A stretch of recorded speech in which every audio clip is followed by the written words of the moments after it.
Hello and welcome to another Tech Talk with Ricky here from Rickydees Productions. My name is Ricky and today we're going to be talking about two different things. The OnePlus 6T McLaren edition as well as the Galaxy S10 leaks that have leaked so far. Now, I do want to address that I haven't been on the channel for about a year and like a month or two.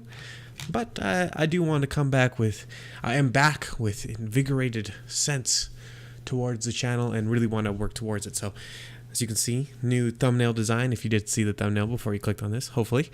And then yeah, so let's get started with just the information that I wanted to give you guys. So yeah, we're going to start off with the 6T McLaren edition. This is a very interesting device. First of all, as some of you know, I am not the biggest OnePlus fan if you've been a fan of the channel so far. I just don't like the way they started off. Now they have gotten quite a bit better since they first started, like with the OnePlus 1 and all its problems, and then the OnePlus 2 being such a... I just don't like the company. But they have been improving and improving. The OnePlus 5 was a great device, and then they released the T editions, and I like the T editions so much. I actually hate that they are so good because I don't like the company that much. Anyways, never forget. Also, this is basically a 6T with a little bit of extra stuff. So some of the different stuffs is that it does have 10 gigs of RAM, which is freaking ridiculous because you don't need 10 gigs of RAM. They already have a lot in there to start off with, and 10 gigs is even more. So if you are a RAM whore, this is the device for you because that is a lot. I think it's cool that they put that much in there. I never am like mad that someone will put more stuff into something, but it is kind of unnecessary. Will you ever use 10 gigs of RAM? Hopefully the RAM management is good in the device, that it like never needs to use 10 gigs of RAM. So that's the problem. It's like if the RAM management is good, then you won't ever need 10 gigs of RAM. It's weird. It's a weird process. Like that's a lot of background apps. Anyways, it also has 256 gigs of storage, which is the base one is 128, which is awesome, but 256 even more.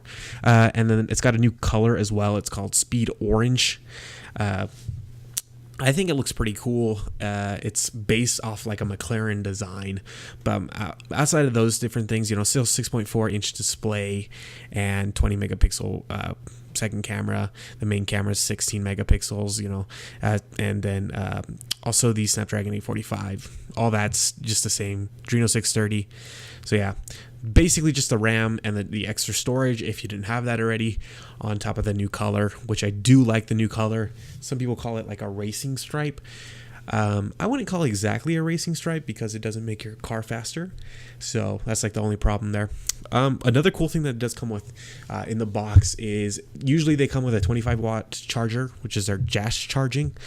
This time they have a 30-watt warp charger. It's freaking fast as hell. It's 30 watts. It's 50% in 30 minutes. In 20 minutes, my bad. In 50% in 20 minutes? You're going to blow up your freaking house. That's so fast. The Note 7, here we go. Anyways, no, it's just really fast. I like that. It's just awesome that we have that. And then as well as that, we have the same in-display fingerprint sensor, which I think is great. I love that we are getting into that type of technology. I know it's not as fast as just your capacitive fingerprint sensor, but I am excited to see that technology grow, because as great at it is, and I'm a big advocate for having the fingerprint sensor on the back, I do understand that it's not always as convenient as just putting it on the front, but I never want a button in the front, so that's my biggest problem with that. But if you put it in the display, you get both, two birds, one stone. Now the phone also does come with some custom software to show off that it's a McLaren edition. So it does come with a live wallpaper, also a boot up animation, and a screen unlock animation. These are all custom and McLaren designed. They're basically just like orange and say McLaren. The live wallpaper is just like circles. Then it also comes in a really cool box. It's kind of like a orange box. It has like a carbon fiber design kind of look to it. It comes with a dongle for your headphones since there's no headphone jack, which sucks. It also comes with a McLaren booklet that shows off like a bunch of stuff with like the pre's and stuff that McLaren has done, and a plaque as well with an orange hue to it. it's all with a horseshoe. So, but the plaque itself is really cool. It's just a nice design. So if you want something collector's item, that's a really cool item. It does have like a piece of carbon fiber in it as well, which is really cool. And now this is all going to be $699, which is a higher price than the original 6T, but it's just a little bit more expensive. It's not like a huge, markup. Like, that's still pretty good for what you're getting. It's a little more expensive, but it does come with a lot of extra stuff. So the faster charger, the 10 gigs of RAM, the 256 storage. So like even the upgrade just from the 256 storage, like this is a really good price. So if you can pick this up, I would recommend it. It's supposed to be just India that it's going to, since that's where it's the most popular. But if you can pick this phone up, like this is the best version of the 6T that you can pick up. So I would go for it, especially if you're a McLaren fan and if you like the color orange, then you're definitely in it. Now, if you do already own a 6T, I do want to know your thoughts on the 6T McLaren edition, if you would go for it, or even if you're just thinking of just getting the regular 6T. I do want to know which one you would rather go for and kind of describe that for me. Because personally, for me, if I had the extra money, I would just go for the McLaren edition, obviously. Even if I don't like the design, I would still go for it. As well, if you already have a 6T and you don't want to upgrade to the McLaren edition, but you do like the design, I did pick out some custom cases that I personally looked up, and I thought I really liked the design of it. It's orange is the theme there. I did put some links. They are our affiliate link, so if you do click on them and purchase the case through it, it does help out the channel.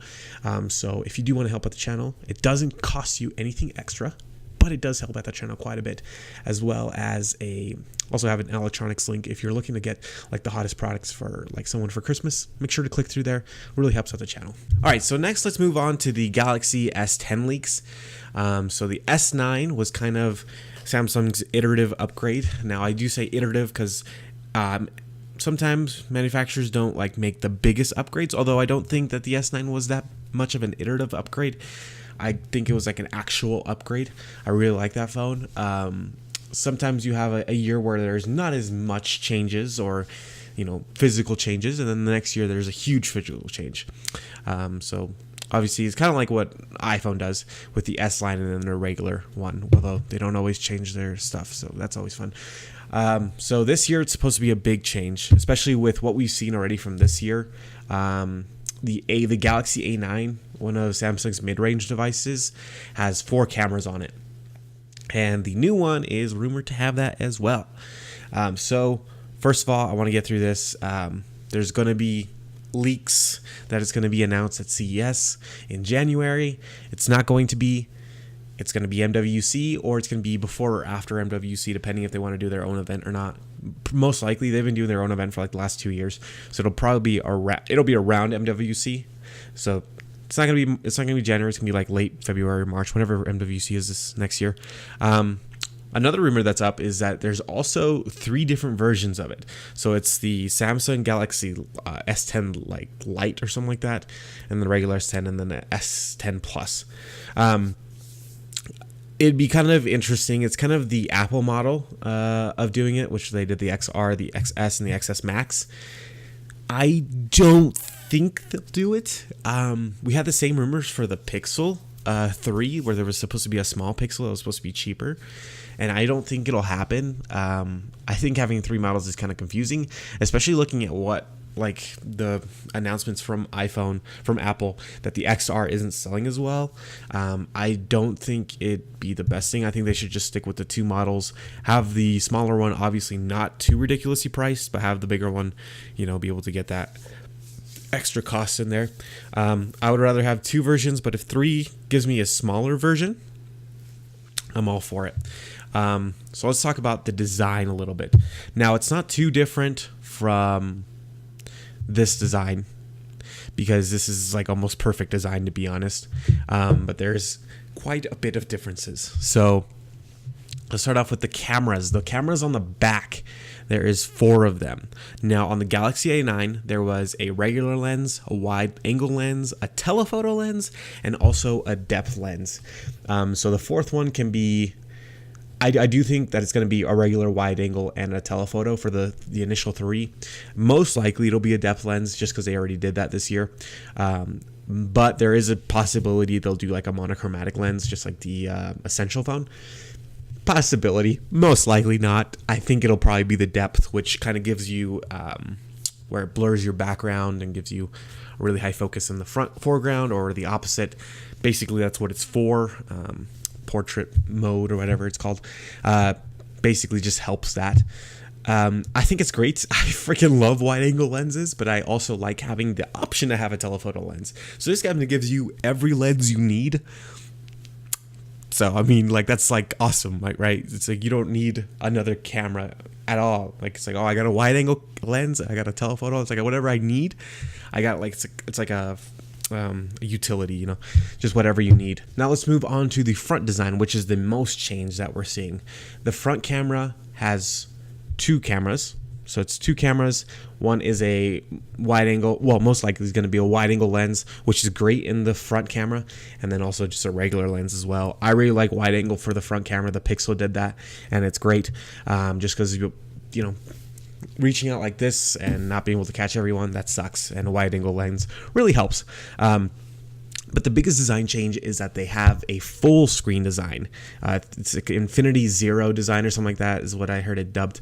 And it basically just covers the whole screen. And the camera is like, instead of it being a notch or just being a straight line that stops at the top, it's actually in the display, which is kind of cool.